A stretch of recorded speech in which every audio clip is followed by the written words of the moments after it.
My name is Dr. Anthony Levatino. I'm a practicing obstetrician-gynecologist, and I've performed over 1,200 abortions.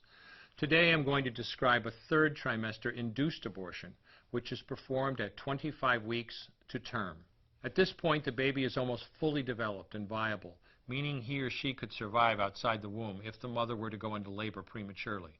Because the baby is so large and developed, this procedure takes 3 or 4 days to complete. On day 1, the abortionist uses a large needle to inject a drug called digoxin. Digoxin is generally used to treat heart problems, but a high enough dosage of digoxin will cause fatal cardiac arrest. The abortionist inserts the needle with the digoxin through the woman's abdomen or through her vagina and into the baby, targeting either the head, torso, or heart. The baby will feel it. Babies at this stage feel pain.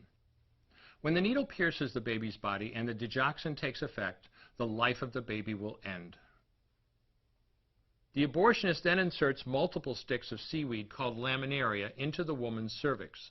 They will slowly open up the cervix for delivery of a stillborn baby. While the woman waits for the laminaria to dilate her cervix, she carries her dead baby inside of her for 2 to 3 days. On day 2, the abortionist replaces the laminaria and may perform a second ultrasound to ensure the baby is dead. If the child is still alive, he administers another lethal dose of digoxin. The woman then goes back to where she is staying while her cervix continues to dilate. If she goes into labor and is unable to make it to the clinic in time, she will give birth at home or in a hotel. In this case, she may be advised to deliver her baby into a bathroom toilet. The abortionist then comes to remove the baby and clean up. If she can make it to the clinic, she will do so during her severest contractions and deliver her dead son or daughter. If the baby does not come out whole, then the procedure becomes a D&E, a dilation and evacuation, and the abortionist uses clamps and forceps to dismember the baby, piece by piece. Once the placenta and all the body parts have been removed, the abortion is complete. Late-term abortions have a high risk of hemorrhage, lacerations, and uterine perforations, as well as a risk of maternal death.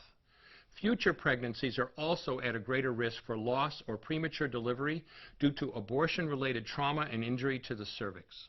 As I mentioned at the beginning, I'm Dr. Anthony Levatino, and in the early part of my career as an OBGYN, I performed over 1,200 abortions.